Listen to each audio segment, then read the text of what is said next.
Hello everyone, I hope all are feeling well. जो भी जाओगे बढ़िया होंगे। और इस वीडियो में हम लोग भारत का एक और बड़ा जो अटैक हुआ है पाकिस्तान के लिए, क्या है कि भारत ने अपना एयर स्पेस जो है पाकिस्तान के लिए बंद किया है, और वो भी 23 मई की।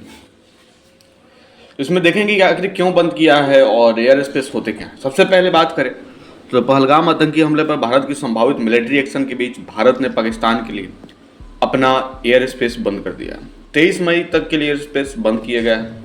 इस दौरान पाकिस्तान रजिस्टर्ड, ऑपरेटेड या लीज की विमानों समेत पाकिस्तान मिलिट्री एयरक्राफ्ट इस क्षेत्र में घुसने की इजाज़त नहीं होगी। पहलगाम हमले पर संभावित मिलिट्री एक्शन के बीच भारत ने पाकिस्तान के लिए अपना एयरस्पेस बंद कर दिया और 30 अप्रैल से 23 मई तक के लिए एयरस्पेस बंद किया गया। इस दौरान पाकिस्तान रजिस्टर्ड, ऑपरेटेड एवं लीज की विमानों समेत पाकिस्तानी मिलिट्री एयरक्राफ्ट को इस क्षेत्र में घुसने की इजाज़त नहीं होगी।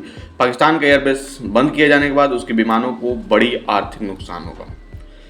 मसलन पाकिस्तान की विमानें पहले भारत की एयर स्पेस का इस्तेमाल करके चीन, म्यांमार, थाईलैंड, मलेशिया और श्रीलंका जाया करती थी, लेकिन जब एयर स्पेस बंद किए जाने के बाद उसकी विमानों को लंबी दूरी तय करने के बाद इन देशों को जाना होगा।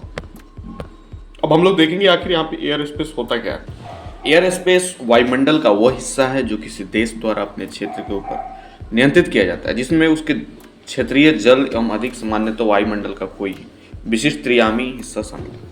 यह बाहरी अंतरिक्ष के समान नहीं है जो पृथ्वी के बाहर का विस्तार एवं स्थान है, और एयर स्पेस में जो पृथ्वी के वायुमंडल और ग्रह के आसपास के बाहरी अंतरिक्ष के लिए समान है। क्षैतिज सीमा की बात करें तो अंतर्राष्ट्रीय कानून के अनुसार एक राज्य के पास अपने क्षेत्र के हवाई ऊपर क्षेत्र पर पूर्ण और अनंत संप्रभुता होती है, जो कि किसी देश के समुद्र तट से 12 समुद्री मील बाहर होने के रूप में प्रादेशिक जल की समुद्री परिभाषा से मेल खाती है। किसी भी देश की क्षेत्रीय सीमा के भीतर न आने वाले हवाई क्षेत्र को अंतर्राष्ट्रीय माना जाता है। समुद्री कानून में उच्च समुद्र के समान है। हालांकि कोई देश अंतर्राष्ट्रीय समझौते के द्वारा अंतर्राष्ट्रीय हवाई क्षेत्र में कुछ हिस्से को नियंत्रित करने की जिम्मेदारी ले सकता है, जैसे कि महासागरों के ऊपर ऐसे हवाई क्षेत्र जिसके संबंध में कोई देश अंतर्राष्ट्रीय नागरिक उड्डयन संगठन के तहत परिचालन नियंत्रण के लिए जिम्मेदार है। उससे उड़ान सूचना क्षेत्र FIR कहा जाता है। तटीय राज्य के लिए FIR में उसकी भूमि, समुद्री क्षेत्र के ऊपर का हवाई क्षेत्र और कोई भी अंतर्राष्ट्रीय हवाई क्षेत्र शामिल होता है, जिससे संबंध में ICO ने उस राज्य की जिम्मेदारी सौंपी है। उदाहरण के लिए संयुक्त राज्य अमेरिका प्रशांत महासागर के एक बड़े हिस्से में हवाई यातायात नियंत्रण सेवाएं प्रदान करता है, भले ही हवाई क्षेत्र अंतर्राष्ट्रीय है। संप्रभु हवाई क्षेत्र की ऊर्ध्वाधर सीमा पर कोई अंतर्राष्ट्रीय समझौता नहीं है। हालांकि अधिकांश राज्य अंतरिक्ष की शुरुआत को परिभाषित करने के लिए 100 किलोमीटर की सीमा तथा कथित करमाइन लाइन का उपयोग करते हैं, और इसलिए हवाई क्षेत्र और बाहरी अंतरिक्ष के बीच कानूनी अंतर होता है। कार्यशील परिभाषाएं लगभग 30 किलोमीटर से लेकर सबसे ऊंचे विमानों और गुब्बारों की सीमा लगभग 160 किलोमीटर तक की होती है। लगभग अल्पकालिक स्थिर कक्षाओं की न्यूनतम सीमा एक की स्थिर कक्षा के 3 दिनों के लिए 140 किलोमीटर के अबुक के साथ होती है।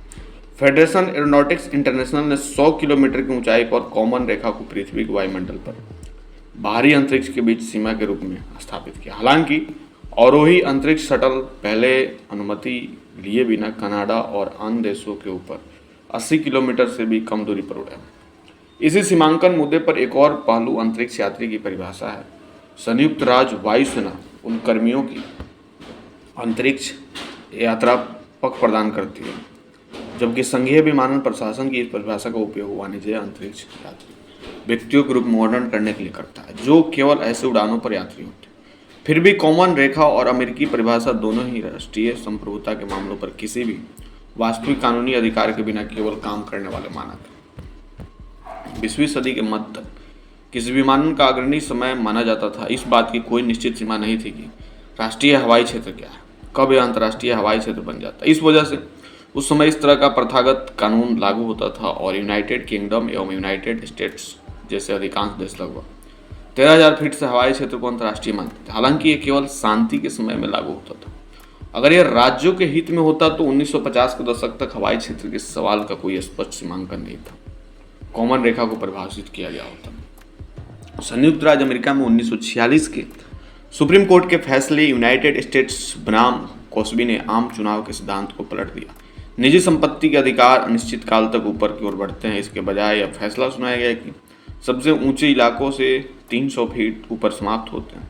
1926 के एयर कॉमर्स एक्ट में कांग्रेस द्वारा परिभाषित सार्वजनिक राजमार्ग की निचली सीमा है। संघीय विमानन प्रशासन हवाई अड्डों के पास 200 फीट से अधिक और आमतौर पर 500 फीट से अधिक ऊंची संरचनाओं के निर्माण और अंकन को नियंत्रित करता है। नियंत्रित हवाई क्षेत्र वहां मौजूद होता है जहां यह आवश्यक समझा जाता है। हवाई यातायात नियंत्रण के पास उस हवाई क्षेत्र में उड़ान भरने वाले विमानों पर कुछ प्रकार का सकारात्मक कार्यकारिणी नियंत्रण। हालांकि हवाई यातायात नियंत्रण आवश्यक रूप से उस हवाई क्षेत्र के भीतर दृश्य उड़ान के तहत यातायात संचालन को नियंत्रित नहीं करता। हवाई क्षेत्र को विभिन्न क्षेत्रों और जोनों में विभाजित किया जा सकता है, जिनमें से वे क्षेत्र भी शामिल है जहां उड़ान गतिविधियों पर प्रतिबंध है एवं उड़ान गतिविधियों पर पूर्ण प्रतिबंध है। नियंत्रित हवाई क्षेत्र एक समान शब्द है जो हवाई क्षेत्र के विभिन्न वर्गीकरणों और परिभाषाओं आयामों पर कवर करता है, जिसके अंतर्गत हवाई यातायात सेवा हवाई क्षेत्र वर्गीकरण के अनुसार प्रदान की जाती है। नियंत्रित हवाई निम्न है: एक कक्षा, कक्षा बी, कक्षा सी, कक्षा डी और कक्षा ई।